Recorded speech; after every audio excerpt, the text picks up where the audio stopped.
Assalamualaikum warahmatullahi wabarakatuh. Salam sejahtera bagi kita semua. Om Swastiastu, Namo Buddhaya, salam kebajikan. Perkenalkan, saya Mas Neni SPD, Kepala Sekolah SMP Negeri 4 Bokan Kepulauan. Pada kesempatan ini, izinkan saya berbagi kisah dan refleksi tentang perjalanan kami dalam menghadirkan pendidikan yang bermakna di wilayah kepulauan. Dengan mengangkat judul yang sangat dekat di hati, ciptakan karakter anak bangsa di tapal batas, pengabdian tanpa batas.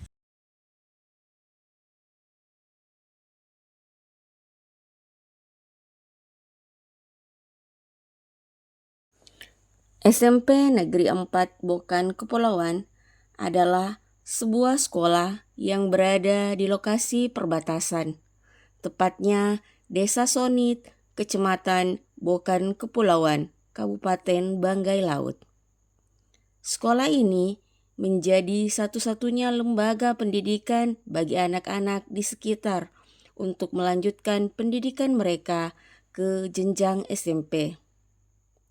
Saat saya mulai bertugas sebagai kepala sekolah, kondisi lembaga pendidikan ini masih cukup sederhana dan tidak memenuhi standar sarana yang ideal. Fasilitas belajar yang ada hanya terdiri dari 2 ruang kelas yang digunakan untuk berbagai fungsi.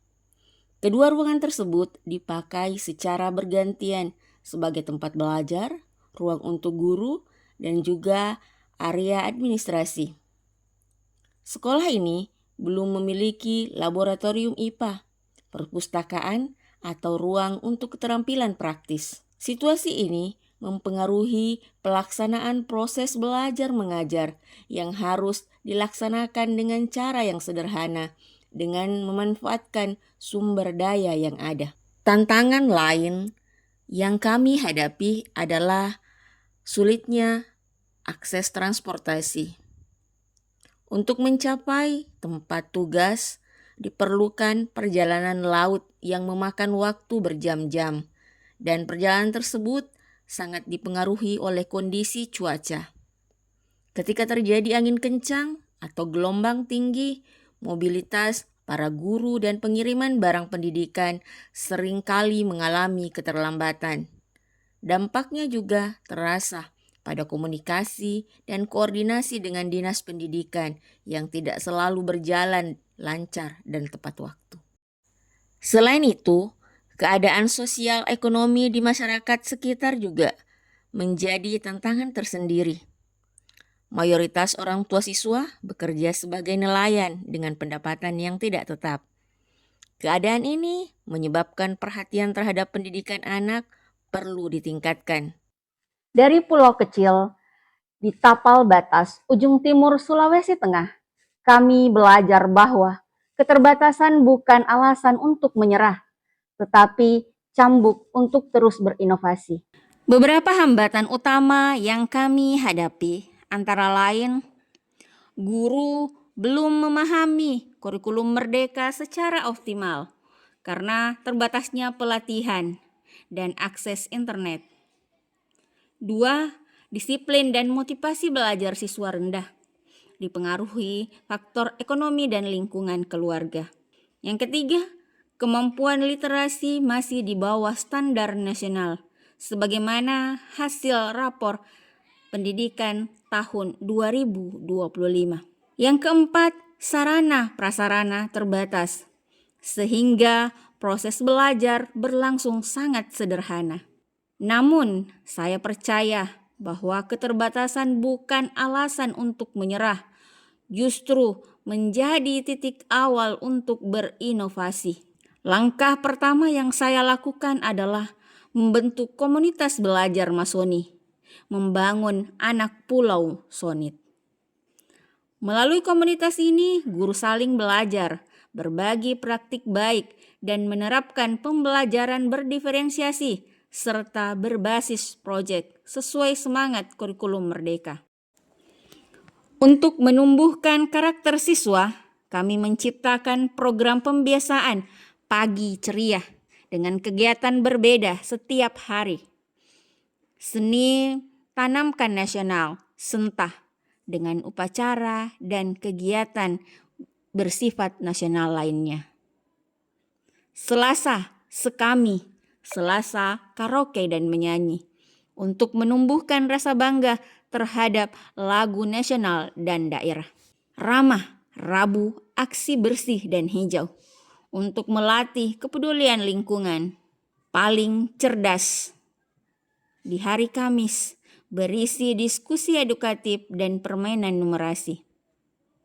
Jumat, Berkawan. Kegiatan ini berisi kegiatan religius, sosial, seperti sholat duha, gerakan Jumat berbagi. Sabtu, Saga, yaitu gerakan hidup sehat melalui olahraga bersama. Melalui kegiatan ini, nilai-nilai profil pelajar Pancasila diterapkan setiap hari. Religius, nasionalis, mandiri, gotong royong, dan integritas. Sebagai tindak lanjut dari hasil rapor pendidikan, kami merancang gerakan literasi sekolah pesisir GLSP yang dilaksanakan di setiap pagi di hari Sabtu setelah pembiasaan pagi ceria Saga. Sebelum pembelajaran dimulai, seluruh siswa membaca selama 15 menit.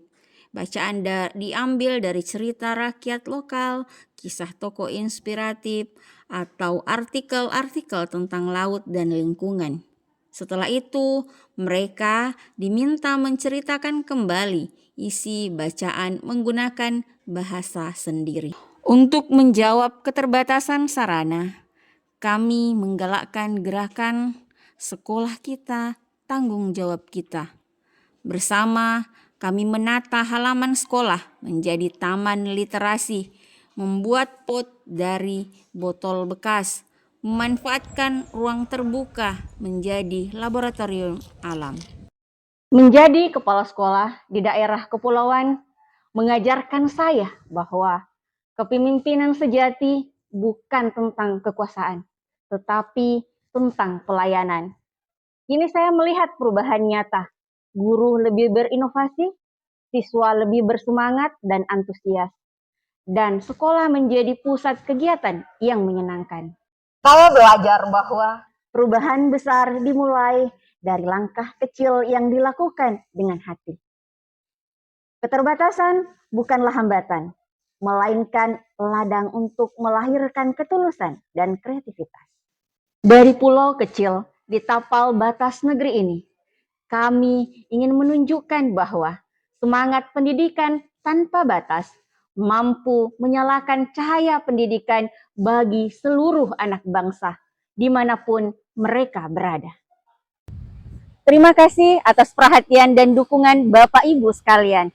Semoga langkah kecil kami di SMP Negeri 4 Bokan Kepulauan menjadi bagian dari gerakan besar untuk menciptakan pendidikan yang berpihak kepada murid dan berkarakter kuat.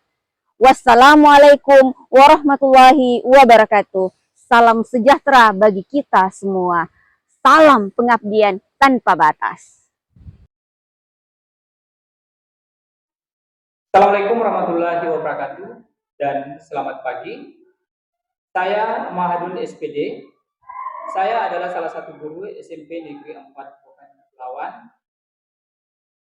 Menurut saya, kinerja kepala sekolah selama ini baik karena mampu menjadi teladan bagi guru dan siswa melalui kedisiplinan, integritas, dan tanggung jawab. Assalamualaikum warahmatullahi wabarakatuh. Nama saya Mas Satri Boko Esos. Saya selaku operator sekolah di SMP Negeri 4 Bokan Kepulauan. Dalam melaksanakan tugas dan tanggung jawab saya sebagai operator sekolah, saya selalu dibantu oleh kepala sekolah, yaitu Ibu Mas Naini SPD. Di mata saya, Ibu Kepala Sekolah bukan cuma sekedar atasan, tetapi sebagai sosok orang tua dan sebagai rekan kerja yang selalu memberikan solusi dan menyelesaikan masalah yang saya hadapi, serta selalu memberikan dukungan dan motivasi agar pekerjaan yang saya kerjakan dapat terlaksana dengan baik. Sekian dari saya. Wassalamualaikum warahmatullahi wabarakatuh.